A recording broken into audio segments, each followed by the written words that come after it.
उनके हर तरह मदद करना ये हर सरकार, हर संस्था, हर नागरिक हम सभी का कर्तव्य है।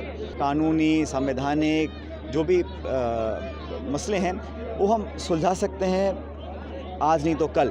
मेरे को खुद वो बता रही थी तो मैं खुद बहुत आहत था और मुझे लगा अगर किसी व्यक्ति ने इस प्रकार की कार्रवाई करवाई है या करी है तो उसकी जांच कराकर उस पर कार्रवाई करनी चाहिए, मेरा मानना है। मैं आज भी इस बात पर कायम हूँ। मेरे घर पे आई, मैंने उनको खाना खिलाया, जूस पिलाया और बहुत उत्तेजित थी, बहुत दुखी थी।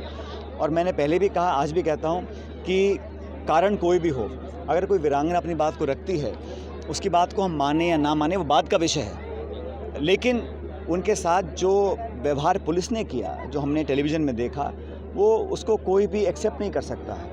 और किसी भी नागरिक के साथ अगर, लेकिन मुझे खुशी है कि शहर के अंदर जो काम अटके हुए थे बहुत लंबे समय से, सुवेज के, सड़क के, नालियों के, वो सब काम हम लोग कर रहे हैं। और ज़िले भर में भी जहाँ जहाँ जो काम बचे थे निर्माण के, उन सब कामों को हम करवा रहे हैं। विकास की गति को और तेज़ करने की कोशिश कर रहे हैं, क्योंकि अब कार्यकाल 10 महीने का बचा है इस सरकार का।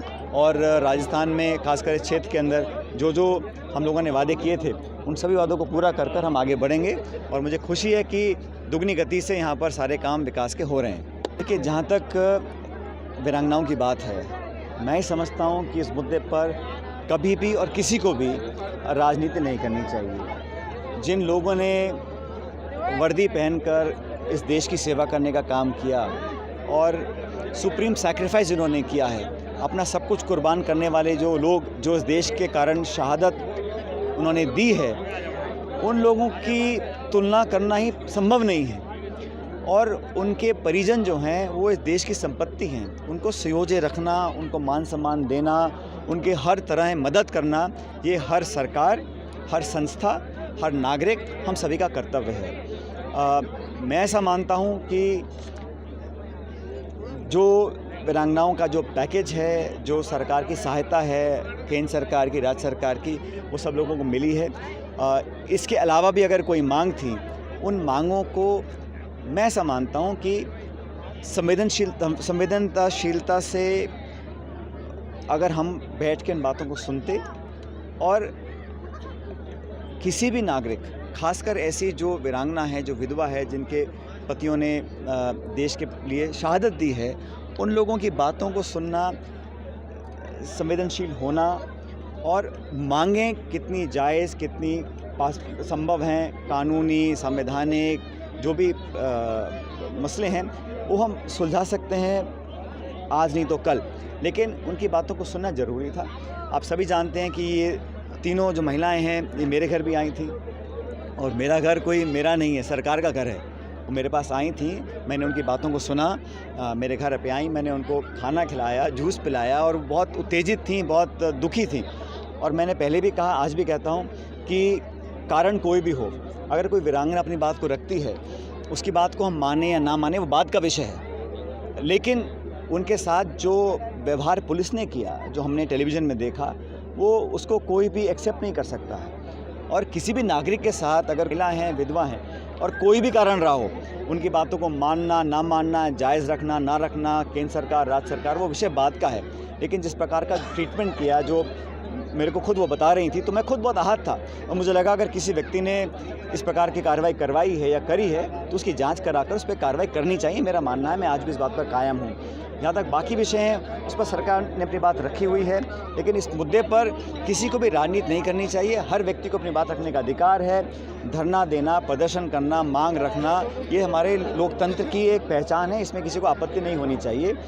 लेकिन आज भी मैं मानता हूँ कि अगर कोई छोटी मोटी मांगें हैं, किसी की सड़क का है, चारदीवारी का है, मूर्ति का है, उस काम को हम पूरा कर सकते हैं, क्योंकि देश में ऐसा मैसेज नहीं जाना चाहिए कि वीरांगनाओं की बात हम सुनने को भी तैयार नहीं हैं। बात सुनना, मानना ना मानना तो बात की बात है, लेकिन बात को सुनने में किसी को अपनी कोई ईगो सामने नहीं लानी चाहिए, किसी को भी, कोई भी व्यक्ति हो। मेरे घर आई, वो अचानक आ गई, मैंने कहा बैठिए, उनकी बात सुनी, थोड़ा वो जैसे मैं कहा भावुक थी, उनकी बात को मैंने सुना।